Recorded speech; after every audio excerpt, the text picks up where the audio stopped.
So Israel, congratulations on the big win. Now that you've had a few moments to sort of let it all settle in, how does it feel to be the UFC middleweight champion, undisputed? I haven't had a shower yet. I haven't had my infamous thought-provoking shower yet. So right now,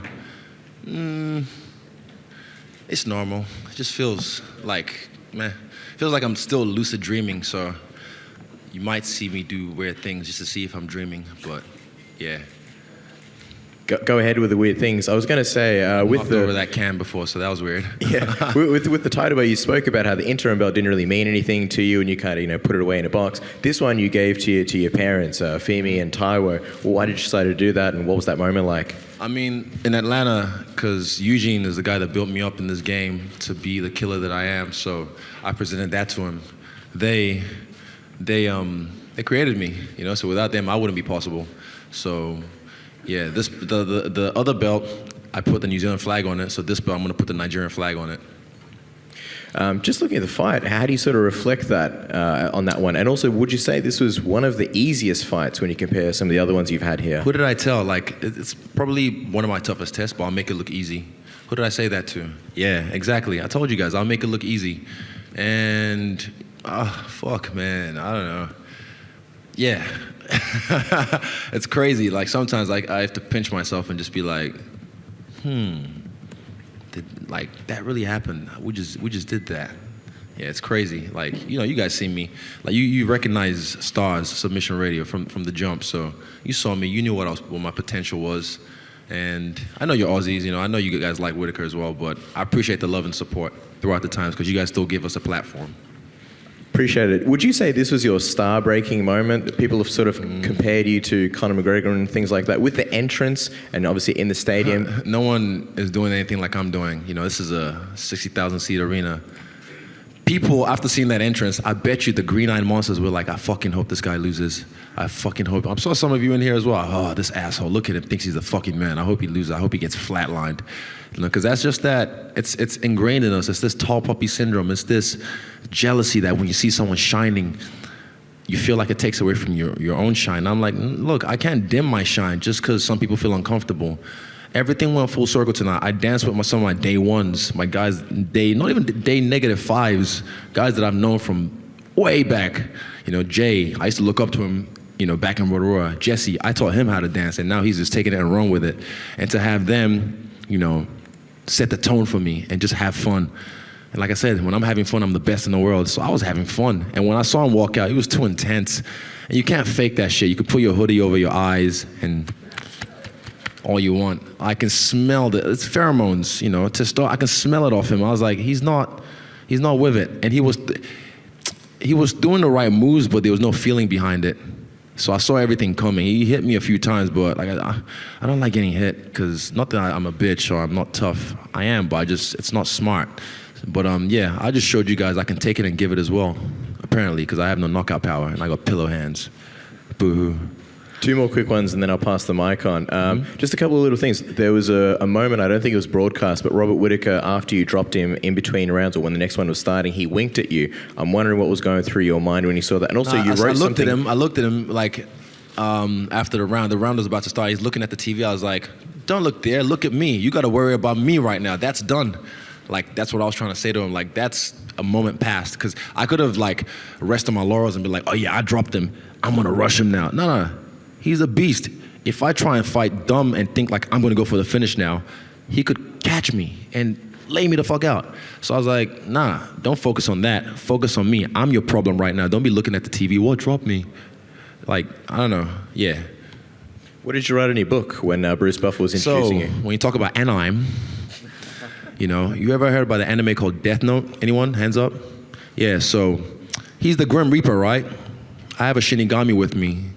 And I just had to write his name because I was like, he's not going to last. I just wrote his name in a Death Note. And those who knows the rules of the Death Note, they know there's a certain time frame that after your name's written in the Death Note, the Shinigami will get you. So, yeah, it is what it is. And it happened as it's supposed to be. Just last one. Obviously, you had that moment with Paulo Costa afterwards. Oh, my bitch. Yeah, is he definitely the next? Because you've talked about John Jones, we'll and when could we see that fight potentially? I don't know. I have my people call their people. Right now, I'm Hollywood now, Esther. I'm Hollywood. Right now, nothing set in stone. I'm just feeling it. But I like that fight because the casuals, they're dumb. They see a beefed up beefcake like that and think, oh, that's the guy. I'm still all hype, by the way. I'm still all hype. Don't worry. I'm just the hype train. So they'll see that and think, that's the guy. That's the guy. They just want to see me lose, but they're going to be waiting for a long time. Israel, I want to ask you about the motivation for that entrance. I mean, as you said, it's going to bring on haters. There's no question about it. It's also giving you something else to think about and worry about other than, a championship fight. I told you, I'm a dancer. I'm an entertainer. Like, I don't have to worry about it. We came up with that on Wednesday. I tried to do it at the Silver fight in February, and the UFC were like, no, we can't have that. I was like, oh, fuck you then. And then this fight, this is my show. I'm headlining this bitch. So I was like, no, I'm going to do it my way or no way. Like, who else on this kind of stage is going to do that before they go and whoop some ass, It's no one. I think James Tehuno is the only one that's ever done it from what I can remember with the Men in Black intro, and Anderson Silva did it in Pride with his Michael Jackson shit. But like, this is, I showed you guys, if I could sing, trust me, Justin Bieber wouldn't even have a job. But, you don't want to hear me sing. But like, you got to realize this is the spectacle, man. This is a big stadium. I had to give them a show and set the tone. And there's no one like me, like no one. As the fight was unfolding, talk about what you were seeing and what you thought. I mean, he was very aggressive coming after you, but it seemed like you were evading him pretty well. I mean, how was the fight unfolding, and what were you thinking? I knew he was gonna start fast, and I knew he falls over himself a lot, And what makes him great, like my coach said, what makes him great makes him really vulnerable and susceptible to a lot of things. And there was a few shots I almost caught him with. There was one time he threw the oblique kick for like maybe the third time, and I used my counter that me and Carl Van Roon drilled like multiple times. It didn't hurt me, by the way. It looked like he hit me, but what I was doing is just bending my knee, not triple C, just like bringing it in so I can when someone tries to attack you, you take it away. So yeah, it didn't hurt me. My knee's fine. But yeah, I knew he was gonna start fast, and I just had to take my time and slow cook him. The end of round one, I think it was a little bit confusing for some people because it was so loud we couldn't really hear a bell or a horn or anything. Did you know what was happening then in round one? Did you think the fight was over? I thought it was over for a split second, but then I don't know if I heard. I think I heard the clapper, so I was like, okay, maybe it's end of the round. But because when the referee jumped in, I thought it was over because I saw his eyes slow. Like I saw it happen, and I was like, oh shit. But next time I'm not gonna do that. I held my fist up, but that's stupid. I should have punched him till the referee actually jumped on him. But yeah, I guess the ref saved him in that one. But maybe it was the end of the round. I don't know. I have to watch the tape again and properly assess it. As for round two, yeah, like I said, he was looking at the screen and I was like, no, you got to worry about me. And as you were celebrating, it looked like you scaled the fence. I know you said your options are open right now, but it looked like you had a message for Paulo Costa. What was said there, and why take that moment to address him? I mean, rather than just enjoy it yourself. And I enjoyed it myself. I definitely enjoyed it, but it sells the next fight. It sells the next fight a little bit, but at the same time, he's a bitch, and he's my bitch, and I want to make him my bitch, so that's why I did what I did. You talked before this fight about envisioning it, seeing it before it happens, and then when it happens, it's like a memory. Is this what you saw? Deja vu. You can, those who were in here setting up last night or yesterday evening, I came here with my crew and we rehearsed the entrance, and I did it probably about 4 times or 5 times, and I did the whole walkout, and I visualized everything, and I did the whole prep point thing, and I stepped in the cage and I claimed the space, and I did that about 4 or 5 times, and I also did the win, the victory. Like just visualizing it, and I imagined the whole place lit up with people and loud cheerings and boos and people by the side, what they're saying to you, and just practicing it. And amazingly, when I got to the prep point again before the walkout, it just felt even more deja. There's levels to this shit, man. It just felt like, man, I just did this shit yesterday, which I did. So I was so relaxed. You saw me doing the Carlton when he was coming out. That was a nice song. I like that track. I was relaxed, and I could just see he was too tense. But some people like to be that way when they fight. That's cool. I just like to flow. I like to have fun with it. A lot of times when you're talking, you seem like you're talking the same language as the fight fans and the fight media, talking about the casuals and Triple C bending the knee and stuff like that. I'm just a fan at the end of the day. I'm just a fan. I've said this. I can rattle off some shit from back in the day, but I'm just a fan. I just don't. I've never. Ever since they fucked me up on EA Sports and made my body like Chad Mendes, I've never touched that game. I've never. You need to get me in the studio, do the proper scan, get my proper question mark kicks and everything. So I don't fuck with that game. All I do is play it in real life. Yeah, but I'm just a fan. I'm just a casual fanny troll. It seems like a lot of fighters, they seem to prefer to stay away. Like they don't want to be reading all the websites or looking at all the memes on Instagram. And you seem like the exact opposite. I mean, do you think that there's a reason for that? It's only because it's fight week. You got a lot of time on fight week, so it's fun, and that's what makes my thing on Instagram. What do you call it? My engagement on Instagram. Like I think the average athlete is 2%. Mine's like 8 or 9%, and it's just fun. Excuse me. I gotta pass the time somehow, so I just go not back and forth in a bad way, but sometimes I just talk to people online and even just casually. I like memes, fuck, they're funny. Some of the meme pages are funny. Oh, it always happens. I'm just a fan, man. Lastly for me, Rob was here earlier and he was saying, hey, I felt like I was doing well right up until I wasn't, and that we play a game of, like a tightrope walk here where it could happen to either guy. Did you feel like that? Like there were times where maybe he was close to catching you and you caught him instead? He grazed my lip once. He whizzed past a few times, but I always established my distance. So I never felt in danger. And I said, leading up to this fight, fear is not real, danger is real, and I'm a dangerous man. I was the danger, yeah. Yesterday, after the weigh-ins, we spoke to your family, and they spoke about how proud they are of you. And the moment when you got up on the scale, we saw you got almost a little bit emotional when you saw them there.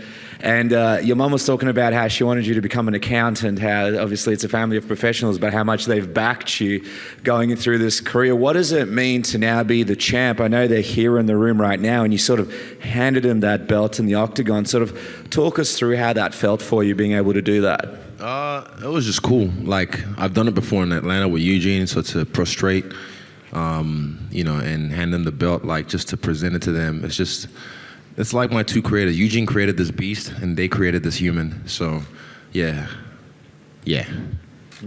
Just speaking of Eugene, I mean, just quickly, he's a guy that doesn't get as much credit as I believe he deserves. He had a big night tonight and a big weekend altogether. Three-peat. I told them, man, we did it in February. Me, Kai, and Shane. We did the three-peat.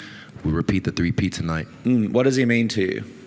Are you trying to make me cry? I don't want you to cry, but I just want to... He means a lot to me. I'll take a bullet for that man. And just finally, I mean, how good does it feel to see Dan win against Al and Brad win? We saw in the back you were celebrating when Brad won, and everybody was jumping around from the team. Never mind. How did that feel to see that?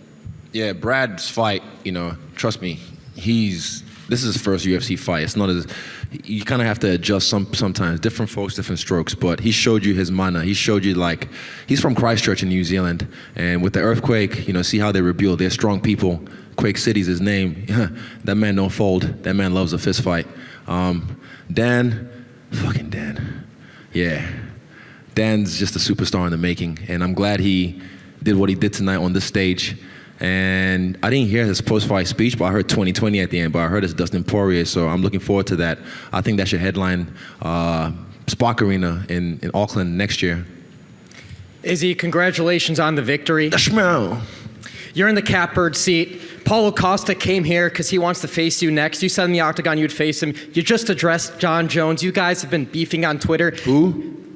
John Jones. No, I don't want to talk about him anymore. I'm over him. The question is, your decision-making for the next fight will come down to legacy I'm looking at... or making money. The division. It's fuck money. Money will come. I don't chase money. Money chase me. It's about legacy. It's about moments. It's about being an icon, I'll do what I do and the money will flow. I'm doing this game, I never did it for the money. Trust me, we're going to talk. But I never did it for the money. I'm doing this for legacy. I showed you guys tonight I can do things that no one else has ever done. From the walkout to the fight itself, it was perfect for me and my team. And yeah, I'm not doing this for the money alone. I love the money, don't get me wrong, and the money loved me. But legacy, history. Thank you. Just one quick question. You mentioned in the pre-fight build-up that you were sitting in the nosebleed section watching the Ronda Rousey fight. Here you are now. You've just fought in front of an even larger crowd than that. You're now the unified champion. Did your vision play out exactly as you imagined? Tell us about it. Yeah, exactly as I imagined. There's always variables in the way and whatnot, but in that cage, even backstage, I was so calm. I was like, why do I feel this calm? Even Dan was so relaxed. You know, I was like, fuck, should I be this relaxed? But I think I just used my energy properly. I used my chakra properly, and I was able to just control it and channel it at the right moment, which was in the cage. Izzy, after February, your fight in February down here, mate, I asked you about Africa, and I think you can pretty much call your own shot now. So the question is... Shot caller. The question is, mate, do you pick Africa or do you pick New Zealand? What do you mean? Well, where would you fight next? Where Right would you- now? Yeah, Oh, if you could definitely pick. New Zealand. Oh, I don't know. I don't know. You're trying to be that guy. First of all, what was I trying to say? For me, the UFC Africa has to take some time. It's not going to be next year. It's going to take some time, because even right now, I wouldn't...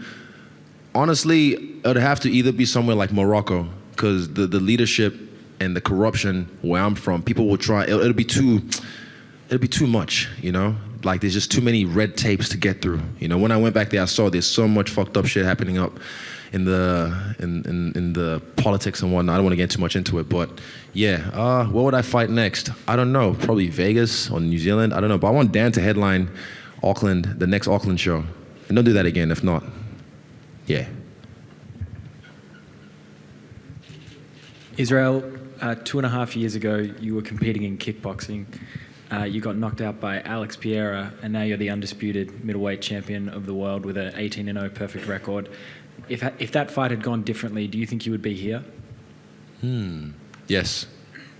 Yeah, definitely. I mean, it definitely showed me, you know, my character, my fucking hold up, my phone's buzzing out of my mind.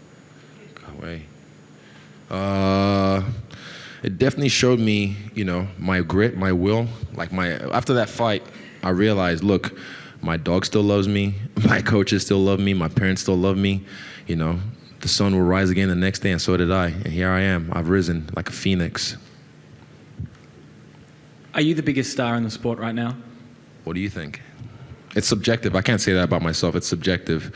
You might not like me to think I am, but yeah, if you want to say that, go ahead. Thank you. Hey, at the Ultimate Media Day, you mentioned that when Listen to this shit. Hold up. Let's stop now. Carry on. You mentioned that when you won, there might be an announcement you'd make in the octagon that would blow people's minds. I just wondered what that was. What was that? You mentioned at the Ultimate Media Day that if you won, that there might be an announcement you could make in the octagon afterwards that would blow people's minds, and I was just wondering what that was going to be. I don't remember saying that. I say a lot of things. I say a lot of things. Hey, Israel. Obviously, you're not a massive fan of Paulo Costa's physique, it seems, but what He do you looks good. He looks beefy, and he looks like a swimsuit model, doesn't he? Yeah. Yeah, I think so. He's a handsome man. But what do you think of his fighting ability? I mean, as a fighter. Basic, but that's not a bad thing. Basic is what, you know, my shit is built on, foundation. I just know how to work off my basics. He doesn't. Everyone he fights is a punching bag that's just waiting there to get hit. And I can't wait. I can't wait till I fight him. I'm not impressed, to be honest. I'm not impressed by your performance. Yeah. Realistically, when would you like to have that fight? I'll talk to my coach and we'll talk. But right now I'm fresh. We can go anytime. Yeah, but not in the near future till I talk to my coaches. It might be a bit hard to say, but would you think he's... 2 seconds, hold up 2 seconds, please. It's my show, I can do what I want. I just have to, my cousin is calling from Nigeria right now. Say hello from me. Olumide Sugar, what's happen? It's my guy. Wait, why we late? You're on TV now, Joe. You don't know. Shout my multi for me, okay? What to you? He's a little bit Unexpectedly. Hey, Mark Beleta, Monshi Shegon. I love you. All right, I'll call you later, okay? All right, peace. Olumide Sugar. He's been blowing me up. Wagwan. Do you think, I don't know, I forgot, Paulo Costa is a tougher challenge for you than Robert Whittaker, or do you think Fuck no. Okay.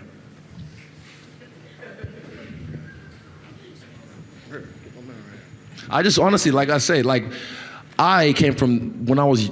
That's why Anderson Silva really changed my mentality about martial arts. Jackie Chan first did, then Anderson Silva, because I had the idea of, I think it's just something that's been infused through Hollywood, that you got to be this jacked Rambo motherfucker to be a fighter and be a tough guy, because that's what you see in movies. That's what you grow up watching. So everyone still sees that, and it's just embedded in them that they think that's a bad motherfucker, or that's the guy. It's like, nah. And look at me, oh, he's so skinny, bro. I'm gonna break his face, bro. I'm gonna break him. You got no power, bro. Well, I don't need power. Everyone has power. I have precision. Izzy, you know, when I was speaking, sorry, over here. Hi. When I was speaking to you in the lead up to this fight, you kind of referenced Demetrius Johnson and Anderson Silva as people that you wanted to be as great as, or even surpass. Is that your idea now with that title? You kind of are looking at their run of title defenses and you want to compete with that? Look, it's harder to stay champ than it is to be champ. This is most people's, like, they've clocked the game. And then you see a lot of people just fall off after this. Then they don't have that, because they've done it. They've done what they wanted to do, what they set out to do. I've done one thing that I set out to do, which is become the UFC champion. Now it's about defending that actively, not like fight twice a year. You know what I'm saying? Like a lot of people just expect, it's different. I'm gonna do what I'm gonna do. I'm gonna run my own legacy, not like anyone else or compared to anyone else. I'm gonna run my own legacy and carve my own way. Eugene kind of said to us that he wanted to see what would happen to you when you became champion. Would you stay as active? Is that what you're saying? You want to keep up this same activity? Yeah, I saw that snippet of the interview when he said that. He's like, it depends. There's a quote, it's harder to wake up in the morning when you silk sheets, sorry. Fuck, stay woke, stay broke. It's up here. Don't ask me for shit. I'm broke. I got no money. All my money's just tied up in investments, so I need to eat, I need to pay bills, so I gotta fight again. You know, you said you weren't impressed by Paulo Costa. Who are you impressed with that's currently active at the moment? Jared Cannonier, I like that guy. He's a cool dude. I like his style. I like the fact that he came down from heavyweight to light heavyweight, now middleweight. I'm impressed with what he's doing, and he still has like another one fight probably. Well, it depends who he beats next. Depends who he fights next. 1 or 2 fights. Then I want to see him I like challenges like that. Like Robert. Robert's a beast. I've seen Robert on Tough Smashes. I didn't really watch the season, but yeah, was it Tough Smashes? I don't know. Which one did he come up on? Yeah. But it's about taking names, taking out the greats of this game. So when it's all said and done, it's not about like, oh, he won that belt or this. It's like, nah, he beat the fuck out of everyone that they put in front of him. Just finally, do you expect Rob to be able to fight his way back into a rematch situation? I told him in the octagon, I said, I'll see you again. Because I remember, first thing I said, look, you're better than, what did I say? I can't remember now. It'll probably be on one of the things with the UFC. They'll catch it on camera. But I said, I'm greater than I think I am. Because that was my alarm for the last 12 weeks. When I wake up, it says, UFC 243. Be greater than you think you are. And that's because he said, oh, that Israel fella, he's not as good as he thinks he is. So I took that, I was like, you don't know how I think I am. I'm great. Like, you don't know me. So for someone to try and tell me how to be me, I don't know, it's not personal, but I just kind of use that as like a little fuel. So I just told him, like, I'm greater than I think I am, and so are you. It's like, I don't know. And I said, I'll see him again, definitely. Like, he'll definitely work his way up. And he said, probably in 2 fights, I'll see you again. All right. Thank you, Izzy. Are we done? Oh, that was fun. Smoke or break?